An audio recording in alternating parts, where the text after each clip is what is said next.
నమస్కారం. ఆధ్యాత్మిక విశేషాల సమాహారం ఓం సమాచారానికి స్వాగతం. నేను రాజేశ్వరి. ప్రముఖ పుణ్యక్షేత్రం శ్రీశైలం భ్రమరాంబ మల్లికార్జున స్వామివార్లను దర్శించుకున్నారు భారత ఎన్నికల ప్రధాన కమిషనర్ జ్ఞానేష్ కుమార్. కుటుంబ సమేతంగా మల్లికార్జున స్వామి సేవలో పాల్గొన్నారు. స్వామివారికి అభిషేకం, అమ్మవారికి కుంకుమార్చన సహా ప్రత్యేక పూజలు నిర్వహించారు. ఆ తర్వాత నందీశ్వరిని దర్శించుకొని స్వామివారి తీర్థప్రసాదాలను స్వీకరించారు. అంతకుముందు రాజగోపురం వద్ద ఈవో శ్రీనివాసరావు, అర్చకులు జ్ఞానేష్ కుమార్కు ఆలయ మర్యాదలతో స్వాగతం పలికారు. ఇక జ్ఞానేష్ కుమార్ వెంట రాష్ట్ర ప్రధాన ఎన్నికల అధికారి వివేక్ యాదవ్, జిల్లా కలెక్టర్ సహా పలువురు అధికారులు పాల్గొన్నారు.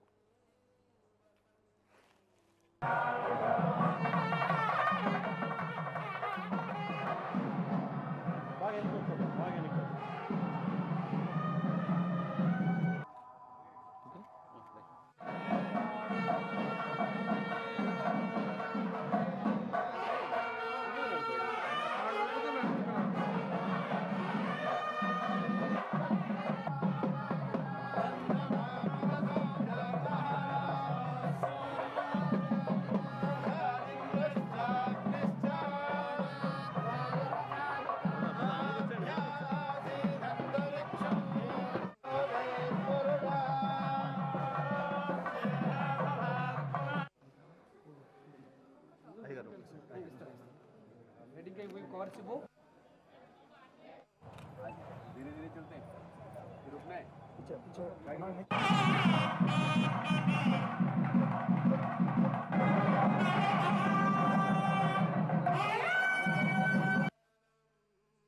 ప్రకాశం జిల్లా పొదిలిలో క్షుద్ర పూజల కలకలం రేగింది. స్థానిక నిర్మలా కాన్వెంట్ వెనుక ఉన్న పొలంలో క్షుద్ర పూజలు చేస్తున్నట్టుగా ఆనవాళ్లు కనిపించాయి. పొలంలో గుంత తీసిన ఆనవాళ్లు, పసుపు, కుంకుమ, నిమ్మకాయలు, కత్తి, బూడిద గుమ్మడికాయ కనిపించడం చూసి కూలీలు కంగుతిన్నారు. అదీకాక కొంత దూరంలో నల్లకోడి పడి ఉండటంతో పొలం యజమానులకు సమాచారాన్ని అందించారు. పొలంలో క్షుద్ర పూజలు జరిగాయా లేక గుప్త నిధుల తవ్వకాల కోసం ఏవైనా గుంత తీశారా అని వారంతా అనుమానిస్తున్నారు.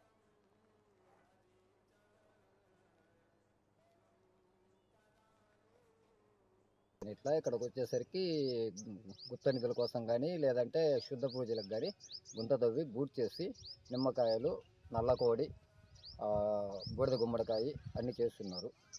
పొలంలో పసుపు, కుంకుమ అన్నీ చల్లేసి కడ్డీలు, బూడిద గుమ్మడికాయ, నల్లకోడి మళ్ళీ గుంత బూట్ చేస్తున్నారు. నాకు అనుమానంగా ఉండి మా ఓనర్కి చెప్పాను.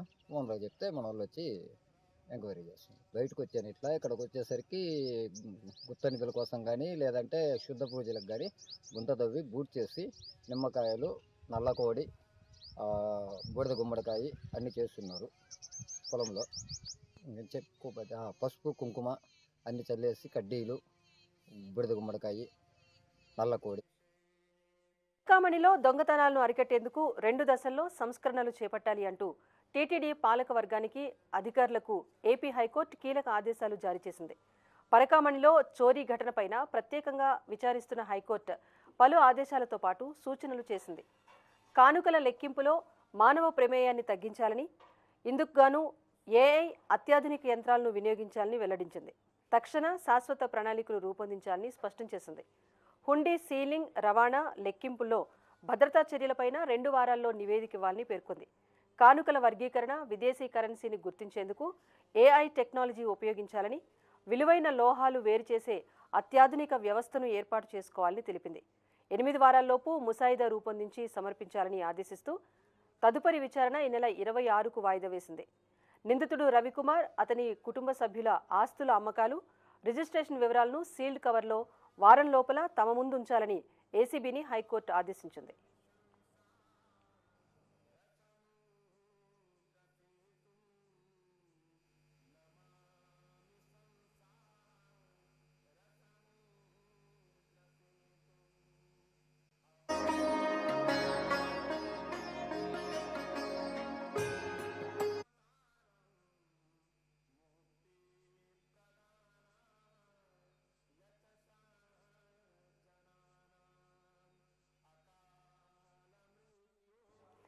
అంబేద్కర్ కోనసీమ జిల్లా వాడపల్లిలో కొలువైయున్న కోనసీమ తిరుమల శ్రీ వెంకటేశ్వర స్వామి వారి ఆలయంలో శనివారం సందర్భంగా భక్తులు భారీగా తరలివచ్చారు.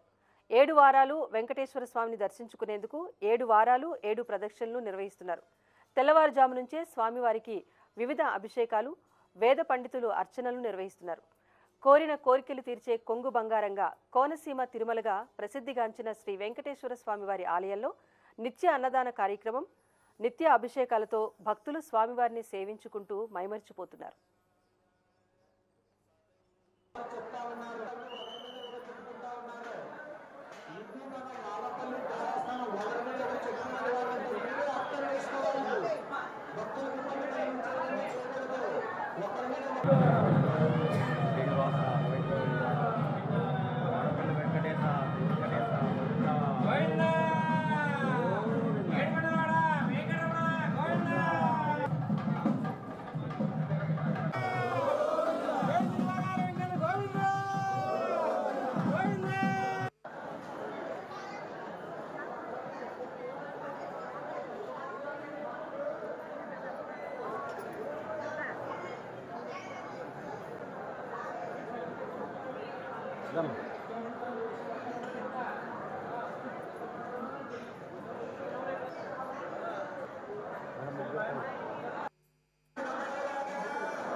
అవకాశం లేకపోయినా అవకాశం చూసి వస్తుందని మహానుభావాన్ని ఆ రోజు దర్శించుకోవాలి.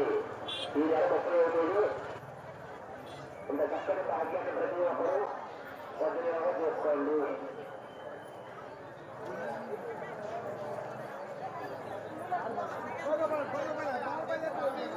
స్వామి సన్నిధిలో జరిగే ప్రతి క్షణం కూడా పరమాత్మించిన ప్రసాదమే. ఆ భగవంతుడిచ్చిన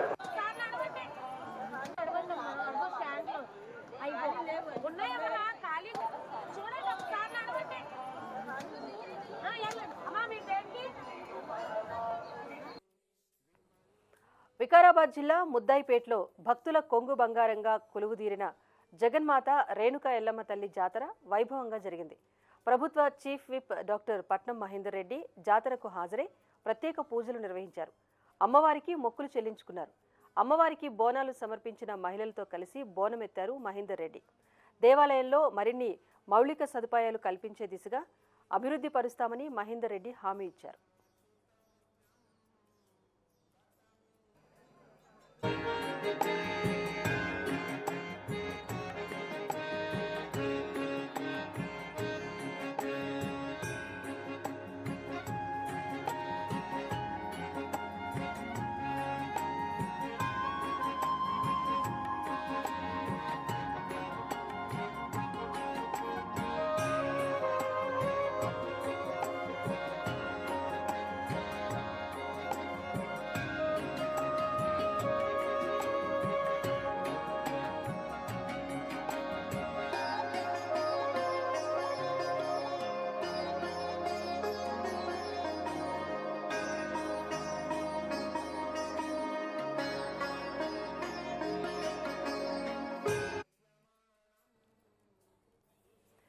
బనగానపల్లె పట్టణంలో ఈ నెల 21వ తేదీన హిందూ సమ్మేళన సభకు హిందూ సోదరులు పెద్ద సంఖ్యలో హాజరై విజయవంతం చేయాలని హిందూ సమ్మేళన నిర్వహణ సమితి అధ్యక్షుడు మద్దిలేటి రెడ్డి, సభ్యులు దొనపాటి యాగంటి రెడ్డి, న్యాయవాదులు మాధవరెడ్డి, జగన్నాథ్ రెడ్డి, మల్లారెడ్డి పేర్కొన్నారు.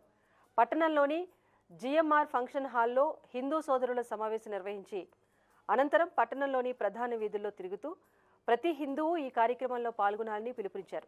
ఈ సందర్భంగా టంగుటూరి సీనయ్య, మద్దిలేటి రెడ్డి, జగన్నాథం రెడ్డిలు మాట్లాడుతూ హిందువుల కోసం నిరంతరం శ్రమిస్తూ హిందువుల అభ్యున్నతికి పాటుపడుతున్న రాష్ట్రీయ స్వయం సేవక్ 100వ సంవత్సరంలోకి అడుగుపెడుతున్న సందర్భంగా హిందూ సమ్మేళన కార్యక్రమాన్ని పెద్ద ఎత్తున నిర్వహిస్తున్నట్టు తెలిపారు.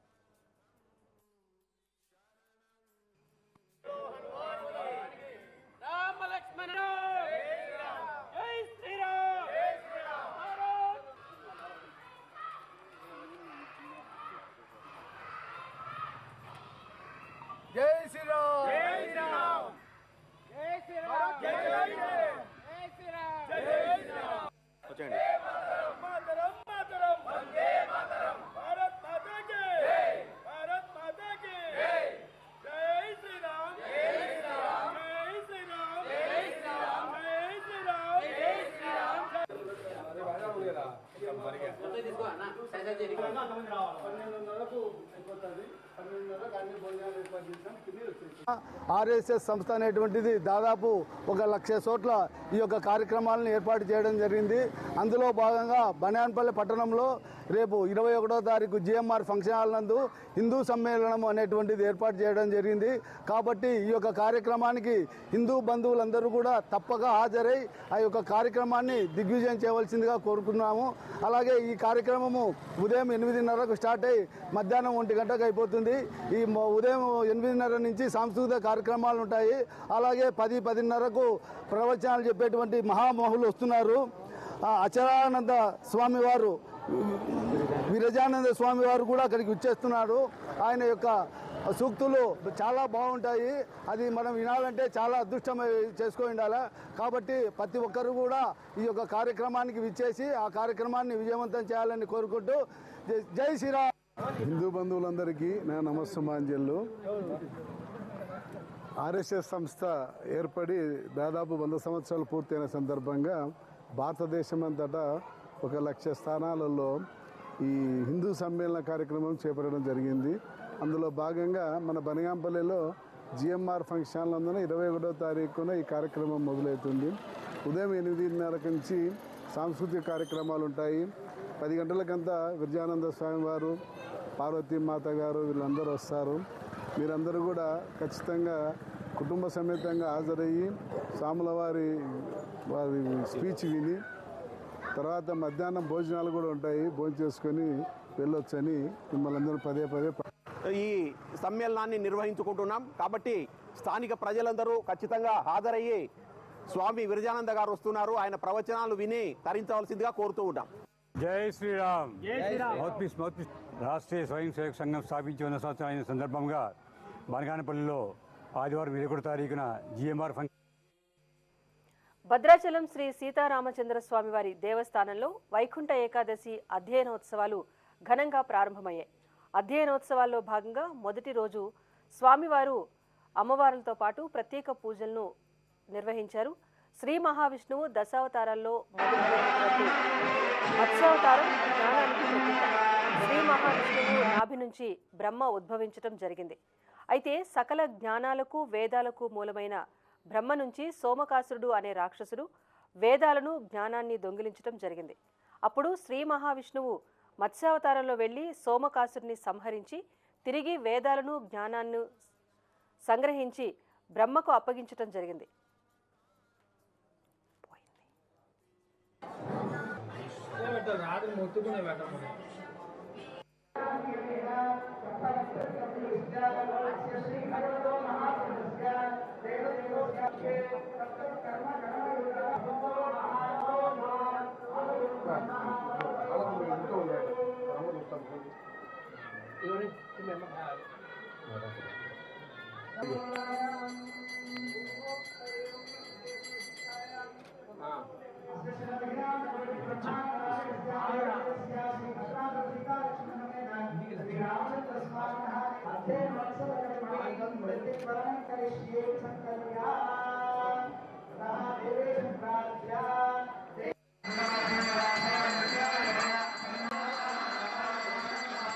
శ్రీరామ్. భద్రాచలం శ్రీ సీతారామచంద్ర స్వామి వారి దేవస్థానంలో వైకుంఠ ఏకాదశి ప్రయుక్త అధ్యయనోత్సవాలు ఈ రోజు నుంచి ప్రారంభమయ్యాయి. ఈ రోజు నుండి జనవరి 9వ తారీఖు వరకు వైకుంఠ ఏకాదశి అధ్యయనోత్సవాలు, ఆ తర్వాత 10వ తారీఖు నుండి 12వ తారీఖు వరకు విలాసోత్సవాలు జరుగుతాయి. భోగి సంక్రాంతి తర్వాత 16వ తారీఖున విశ్వరూప సేవ ఉంటుంది. ఈ విధంగా ఈ వైకుంఠ ఏకాదశి ప్రయుక్త అధ్యయనోత్సవాలు జనవరి 16వ తారీఖు తోటి ముగుస్తాయి. ఈరోజు మొదటి రోజు పహల్పత్ ఉత్సవాలు ప్రారంభమయ్యాయి దేవస్థానంలో. ఈ పహల్పత్ ఉత్సవాల్లో భద్రాచల రామచంద్రమూర్తి ఒక్కొక్క రోజు ఒక్కొక్క అవతారంలో భక్తులకి దర్శనమిచ్చి త్రివీధి సేవ మొదలైనటువంటి కార్యక్రమాలన్నీ కూడా జరుగుతాయి. దాంట్లో భాగంగా ఈరోజు రామచంద్రమూర్తి మత్స్యావతారంలో భక్తులకి దర్శనమిస్తూ ఉన్నాడు. భగవంతుడు ధరించినటువంటి అవతారాల్లో మత్స్యావతారం మొట్టమొదటి అవతారంగా మనకు దశావతారాల్లో చెప్పడం ఉన్నది. బ్రహ్మదేవుణ్ణి తన నాభికమలం నుంచి సృష్టించిన తర్వాత బ్రహ్మదేవుడు సృష్టి కార్యక్రమాన్ని ప్రారంభించేటప్పుడు వేదములన్నీ కూడా తెలుసుకొని ఆయన తన కార్యక్రమాన్ని సృష్టి కార్యక్రమాన్ని మొదలుపెట్టాడు. సోమకాసురుడు అనేటువంటి రాక్షసుడు బ్రహ్మదేవుడి దగ్గర జ్ఞానరాశిగా ఉన్నటువంటి వేదములను అపహరించుకొని వెళ్ళిపోయాడు. ఆ సోమకాసురుణ్ణి సంహరించి అతను బ్రహ్మ దగ్గర నుంచి తీసుకెళ్ళినటువంటి జ్ఞానరాశి అయినటువంటి వేదాలను తిరిగి బ్రహ్మదేవుడికి భగవంతుడు మత్స్యావతారంలో ఉపదేశించాడు అని మనకు పురాణ గాథ. అందుకని మత్స్యావతార ధారి అయినటువంటి భగవంతుడు బ్రహ్మదేవుడికి వేదాలను ఉపదేశించాడు కనుక ఆయన జ్ఞానమూర్తిగా భావిస్తారు. జ్ఞానము సంపదలు కావాలనుకునేటువంటి వారు మత్స్యావతారాన్ని ఉపాసిస్తే తద్వారా వాళ్ళకు అటువంటి ఆ జ్ఞానము సంపద ఇవన్నీ కూడా కలుగుతాయని మనకు పురాణములు తెలుపుతూ ఉన్నాయి. కనుక అలాంటి మత్స్యావతారంలో ఈరోజు భద్రాచల రాముడు భక్తులకి దర్శనమిస్తూ ఉన్నాడు. మత్స్యావతారధారి అయినటువంటి రామచంద్రమూర్తిని దర్శించి జగిత్యాల జిల్లా కొండగట్టు ఆంజనేయ స్వామి ఆలయ ఆవరణలో 100 గదుల నిర్మాణం కోసం ఆంధ్రప్రదేశ్ డిప్యూటీ సీఎం పవన్ కళ్యాణ్ అంజన్న క్షేత్రానికి వసతి గదుల నిర్మాణం కోసం తిరుమల తిరుపతి దేవస్థానం నుంచి 30 కోట్ల రూపాయల నిధులు ప్రొసీడింగ్ కోసం తీర్మానం చేపట్టారు. ఈ సందర్భంగా స్థల పరిశీలన కోసం టీటీడీ నరసింహమూర్తితో పాటు ఇంజనీర్ బృందం కూడా కొండపైకి చేరుకోవడంతో ఆలయ ఈవో శ్రీకాంత్ టీటీడీ అధికారులకు స్వాగతం పలికారు. ఘాట్ రోడ్ పక్కన స్థలాన్ని అధికారులు పరిశీలించారు. ఈ కార్యక్రమంలో ఆలయ ఈవో శ్రీకాంత్ రావుతో పాటు TTD Narasimhamurthy, DE PV Nagaraju, AE Nagaraju, Kondagattu ఆలయ సూపరింటెండెంట్ హరిహరనాథ్, సునీల్ అధికారులు పాల్గొన్నారు.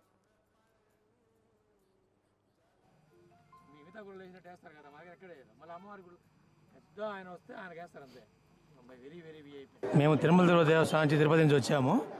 ఇక్కడ ఒక బృహత్కార్యం చేపడుతున్నారని దానికి శంకుస్థాపన చేయాలన్నటువంటి కార్యక్రమం ఉంది కాబట్టి ఈ పరిశీలన చేయడానికి వచ్చాము. త్వరలోనే ఆ కార్యక్రమానికి శంకుస్థాపన చేయబడుతుంది. దీక్షా మండపము, తర్వాత ఒక 100 రూముల సత్రము అంటే చౌల్ట్రీ ఇవన్నీ కూడా కడతారు. దానికి శంకుస్థాపన చేసే ముహూర్తము చూసుకొని శంకుస్థాపన స్థలం ఎక్కడ చేయాలో ఏమిటనే విషయాల్ని పరిశీలించడానికి వచ్చాము. గోవిందా.